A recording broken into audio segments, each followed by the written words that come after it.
was in jail for 15 days in May of 2014. During that time period, Mr. DiDiego took over the operation and began using the credit card names numbers to apply to inmate accounts. In several instances, enough money was applied to smart deposit where the money was transferred for application towards a bond, and any excess money was given to the inmate in the form of a check. And I'll provide, Your Honor, with an example. In this scenario, while Mrs. Krieger was in jail in May of 2014, Mr. DiDiego placed enough money on Mrs. Krieger's account where she received a check that she then handed to her attorney at that time, Sam Hart, to pay his fee. There was enough money left over where Mr. Hart then wrote a check to Mr. DiDiego for the excess. And we are in no way alleging that Mr. Hart had anything to do with this. He just got pulled into this scheme. Part of the evidence came also from over 100 inmate phone calls placed between Ms. Krieger and Mr. DiDiego, discussing application of credit cards in detail. In one of the last phone calls, prior to Ms. Krieger's release, Mr. DiDiego is discussing a 50-50 split with the inmates and eventually a 60-40 split with the inmates. Some of the inmates agreed to come work with Ms. Krieger and Mr. DiDiego after they got out of jail. Some of the inmates were paying them out of the stolen funds. In addition to the inmate phone calls, we have Mr. DiDiego's video admission that he was involved in the use of the stolen credit cards and applying funds to the inmate accounts. His mother also admits in the video to Mr. DiDiego's involvement. We were able to obtain information from the 3 companies which verified the IP address that came back to the DiDiego home where many of these transactions were being made from that particular computer at that home. Financial Crimes Unit, who is present here today in great part, performed a search warrant on 2 homes. As a result of this being, 1 home belonged to Mr. DiDiego, and upon going into that home, hundreds, if not thousands, of not only credit cards, but credit card information was found on paper throughout the house that did not belong to any member of that home. Additionally, computers, crypting paraphernalia, and numerous guns were seized, Your Honor. And for the gang portion, I'll ask that Mr. Reagan explain to Your Honor the gang facts. Good morning. Had this gone to trial, the state would have called, based on several pieces of evidence seized, and proving Mr. DiDiego's association with the Crips criminal street gang goes back to at least 2011. We would have introduced pictures of Mr. DiDiego with known gang members and paraphernalia that was recovered thanks to a search conducted by Josh Reed of the Winder Police Department, who is attached to the United States Secret Service Task Force on cybercrime, of 3 computers found in Mr. DiDiego's home. I will hand up a few of those photos just so Your Honor can look at them. They have been disclosed in the past 2 minutes.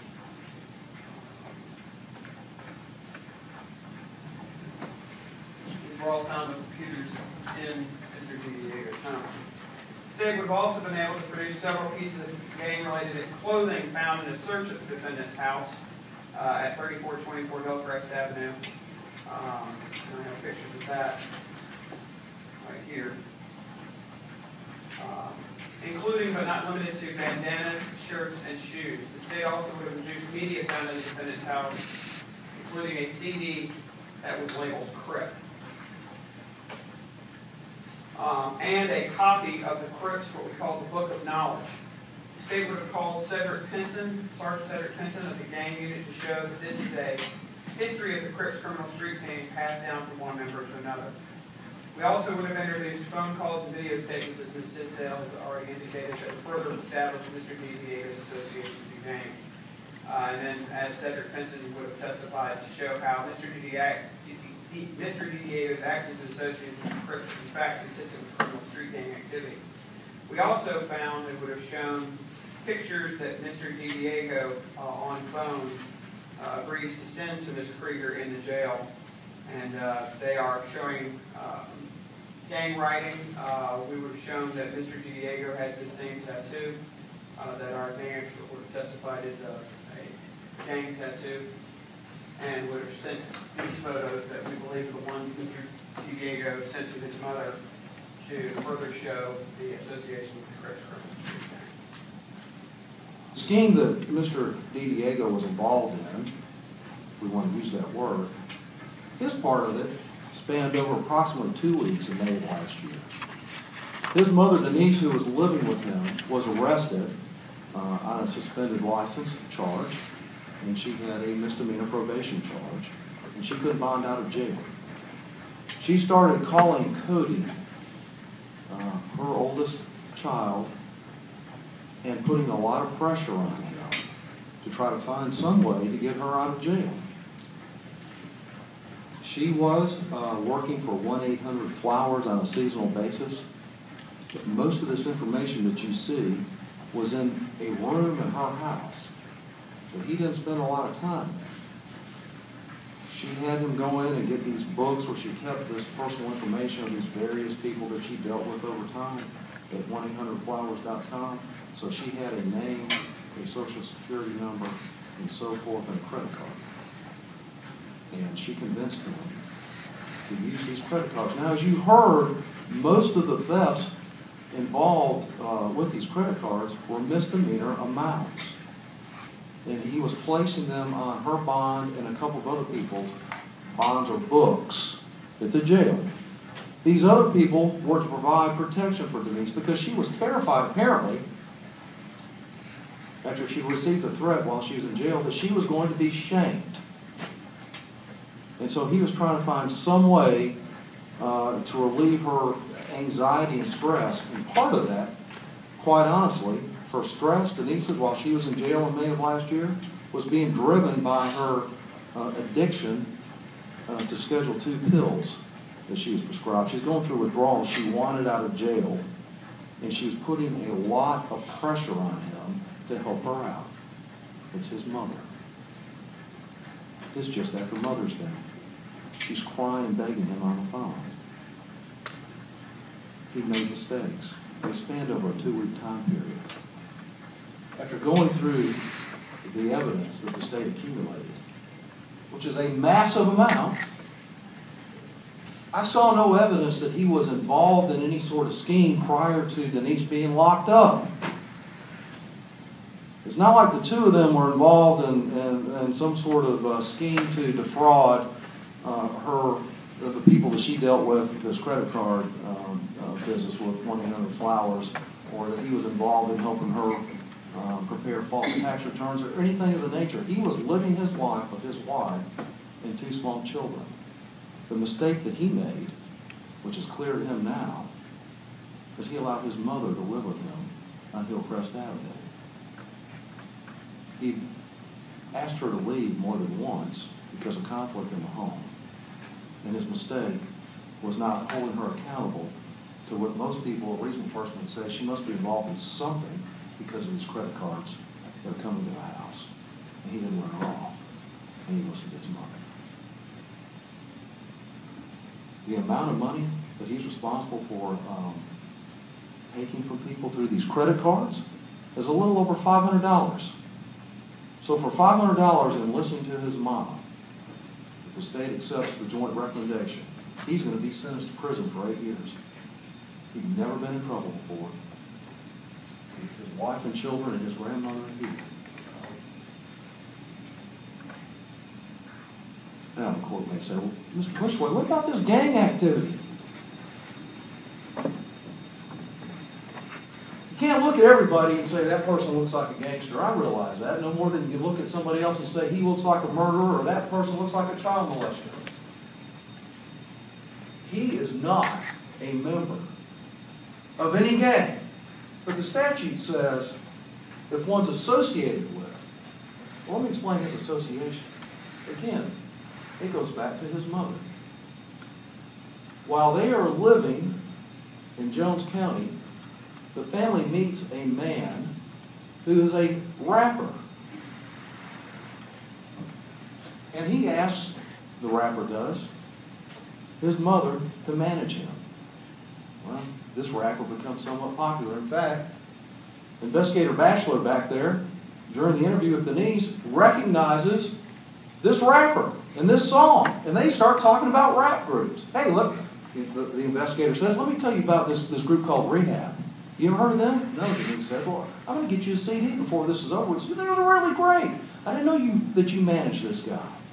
Well, once other people in this area who are rappers found out Denise was managing this man who was known as Creeper Woke, they wanted her to manage them as well. So Denise started posing him, Kodie, in clothes with these kind of glamour shots, hoping these guys would become popular and she could use this for a promotional photograph. Well, they're dressed in blue. Now, what you didn't hear, they found blue bandanas in the house, but you know what? They also found red. My guess is when Officer Pinson came up here, qualified as an expert, I know he is, was to give you, the court and the jury, his opinion about whether this man Kodie was involved in the West Side Crips or the Crip gang. Probably would have told Your Honor, he hasn't seen too many Crips who carry blue bandanas. That's the significance of that, as the court, I'm sure, knows. Also have red bandanas or red clothing. That's totally inconsistent with the Crip lifestyle. So his association, my point is, came through, again, his mother, who's managing these local rap artists, including G-Will, the court will recall back during the bond hearing. That's his association. So yes, I didn't see the photographs the court looked at this morning. I have reviewed those photographs. Some of those are, yeah, they go back to 2011 when they were living in Houston County. And that's when she started trying to develop this management business. She called it Mama D's management business of these rap artists. These are two people that he was living with in that photograph in 2000, not living with, but a neighbor with in 2011. And they were dressed in that. But you didn't see the clothing that counters being a gang member because of the colors. You didn't see the other clothing he has. It's not like he had a whole closet full of blue clothes indicating his Crip affiliation. That's his association with. He's never been quoted in or beaten into the West Side Crips. That's it. This scheme has wreaked havoc, and it is extraordinary. Those who would do what they would done and didn't have fairness to launder the money. I know you're not charged with that. This is my last. So running through the big county jail. Shocking. Shocking. And I understand the reason of the sentence. And I'm going to take one. Accept the sentence. Of that, whether you had the 2 week involvement or not, there's certainly sufficient here. The evidence here for me to conclude that you were involved in the racketeering operation. Certainly, I can listen to the words of which way said about your mother's involvement. I called what your mother said. She testified at your bond hearing.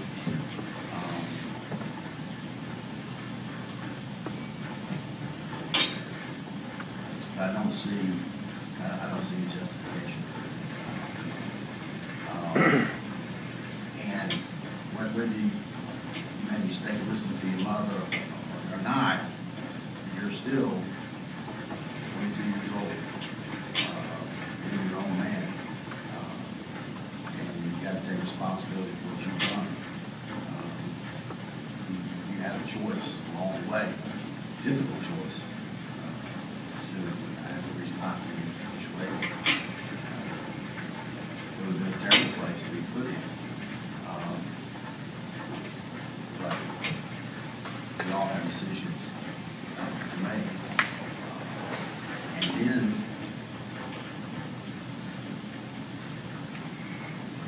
I think you've got to realize on the gang count what a terrible problem that this county has with gang county. Statute is wrong. The statute is exactly right. It does say associated with rightfully so. Rightfully so. But it's not something that I can tolerate, and I think this county, the citizens also tolerate. And it's just, I think this is the only way for us, as citizens, to do the game is one at a time. And that's what we're going to do one at a time. Again, I listened to your lawyer, what he said about your mother, and you had the decision.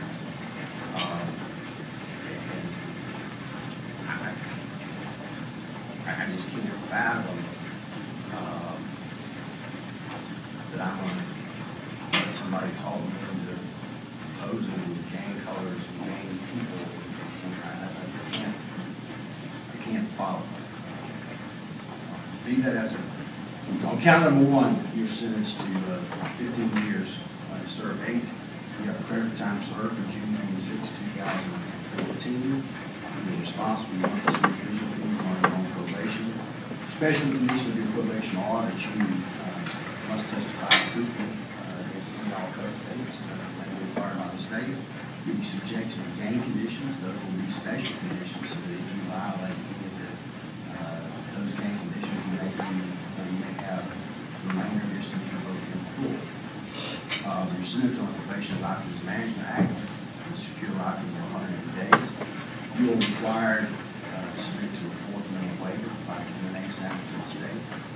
By specimen sample and sign a record in favor of the state.